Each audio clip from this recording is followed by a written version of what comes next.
Greetings, Leo and Leo rising. This is your Western forecast for January 2025. In my yearly forecast, I talked about the 4 outer planets changing signs. It'll take till July, August before they are now have changed signs and in harmony with each other, which is why I was discussing this major paradigm shift that's only beginning in about 6 months. But prior to that, a lot of people are going to be feeling this uneasiness that something is shifting and changing, and you don't really know what's going on. But I did want to include the karmic north node that changes signs every year and a half. It goes through all the signs almost every 18 to 19 years. And this karmic north node is moving into Pisces here at the beginning of January. The karmic north node, it amplifies all things Pisces, and it's transiting your 8th house, so all of that's going to be really amplified. The karmic north node can bring up karmic life lessons. That's all part of you driving you often unconsciously to your life purpose. It brings a lot of growth towards life purpose. Now, before I get into the karmic north node in Pisces, I always like to start with, where is the new moon? The new moon is once a month. It's where our ego, priorities, and attention is more directed. That karmic north node, especially in Pisces, is very non-ego, much more spiritual and unconscious in many ways. But let's get it. How the new moon is impacting you on an everyday concrete level. It's in Capricorn, and Capricorn is 6 signs past Leo. The 6th house sector in astrology, deals with work and health and service. So it puts a spotlight on your jobs, your job duties, getting a new job. It's also about body maintenance. You could be working on strengthening your job, or learning new job skills. But you could also start to really think about a new dietary program, more exercise, more physical self-improvement. And the 6th house deals with service. So whether this is serving your career, serving your boss, but on a higher level, that can represent the 6th house of volunteering, of being of service, or wanting to be in a more service-oriented profession. All right.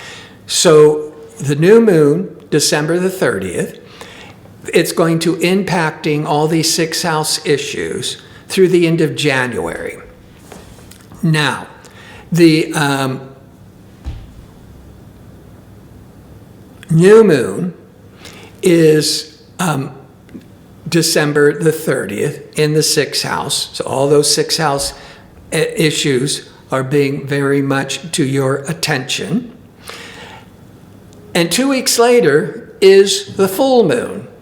And the full moon is on January the 13th, but it's in your 12th house. The last house, because it's in the sign of Cancer, and Cancer is the sign prior to Leo, or it's 12 signs, 12 houses from Leo. And why this is important is the full moon can always be for a couple of days, bringing a lot of things that's been hidden in the shadows, bringing it out into the light, testing relationships, being a lot of emotional reactiveness. But this full moon is aligned with Mars. And Mars is retrograde, which I've talked about in a couple of other videos. But Mars in retrograde in Cancer can be this really frustrated, passive-aggressive mood swings, and it's being amplified by the full moon in Cancer, all in your 12th house. The 12th house can be where you're keeping a lot of things private, or emotionally that you're keeping things to yourself. This could trigger a lot of irritability, anxiousness, could even trigger depression for a couple of days because you're so upset with what's going on within you, deep within you.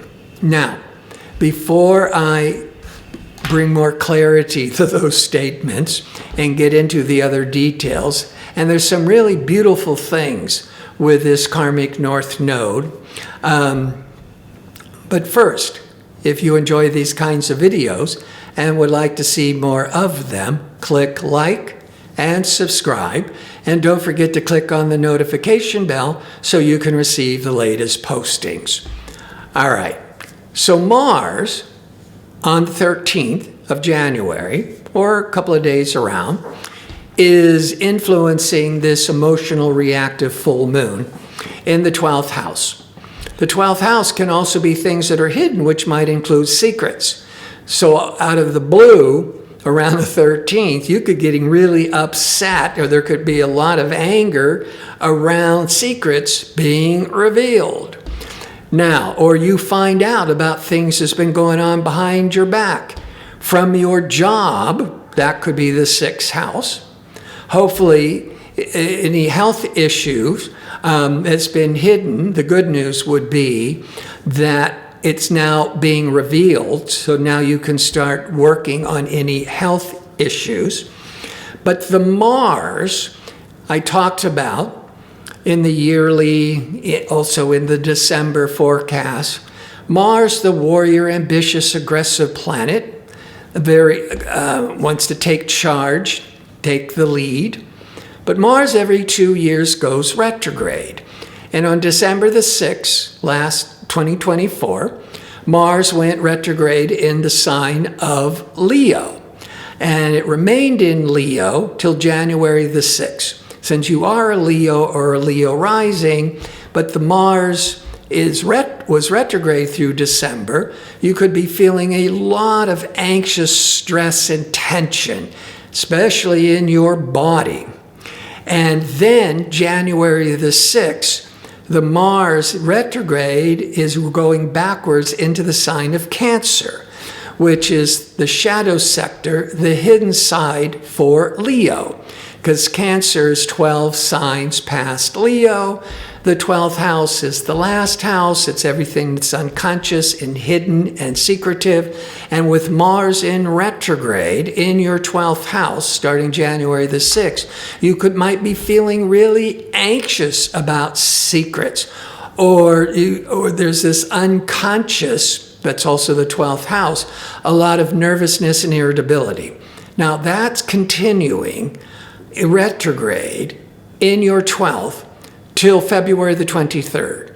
When it goes direct, releasing all that pent-up anxiety and frustration, but still remaining in your 12th house, but now it's more directed, it's more goal-oriented until April the 17th, at which point the Mars moves back into the Leo.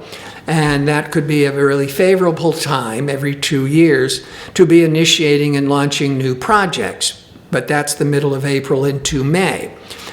The first nearly 2 months of Mars retrograding back into the 12th and being retrograde, you might be feeling really stuck, really frustrated, very much restricted.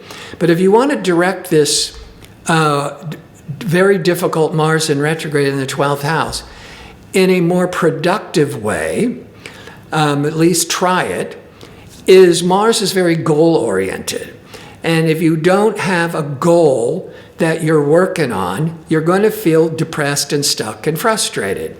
So if you don't have a big goal, then start thinking about creating an important major goal.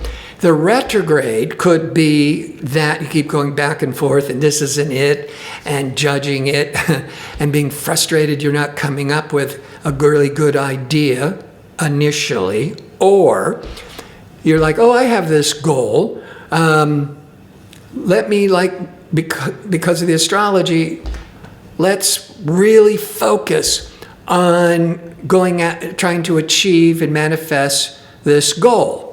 So with the 12th house, could be doing a lot of work behind the scenes, and then you'll feel like you see some light at the end of the tunnel. You're seeing some more hopefulness when it goes direct, the February 23rd, and then when it goes back into Leo on April the 17th into May is when you could really be launching and initiating and acting on this major new project.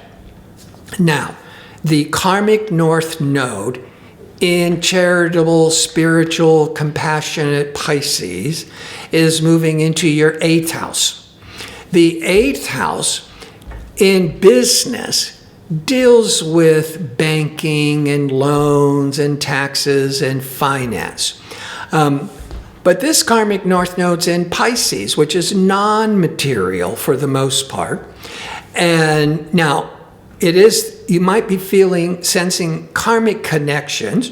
So you could be offered a contract, partnership, working relationship that feels karmic. Maybe not right away. You know how in hindsight it's like, oh, wow, boy, did this change my life. And this was so meant to be. So that could be being set up in that regards. But the 8th house also deals with the in-depth psychology, astrology, the occult. And the karmic north node, especially in spiritual Pisces, this could be being pulled for the next year and a half into some real deep spiritual studies. But in January, Venus, the planet of love and creativity and beauty, will be in Pisces. Venus is usually in a sign for 3 to 4 weeks, and then it takes a year to repeat the cycle. But in January, Venus, loving, beautiful Venus, is in Pisces. Now, Pisces is the exalted sign for Venus. That means that the best of Venus wants to manifest. But the karmic north node wants to amplify everything. So the Venus is already being amplified, being in Pisces, and now it's being triply or more intensified because of the karmic north node in Pisces in this 8th house. Now, Leos are romantic signs, most of you, and most of the time. And this 8th house, when I take it from a romantic point of view, the 8th house deals with intimacy and sexuality, and Venus is that loving desire. And with the karmic north node, that could be in January that you want so much, you desire such a deeper, intimate connection with everybody, but especially if you have a significant other. So it can really be awakening this real strong, intimate pull.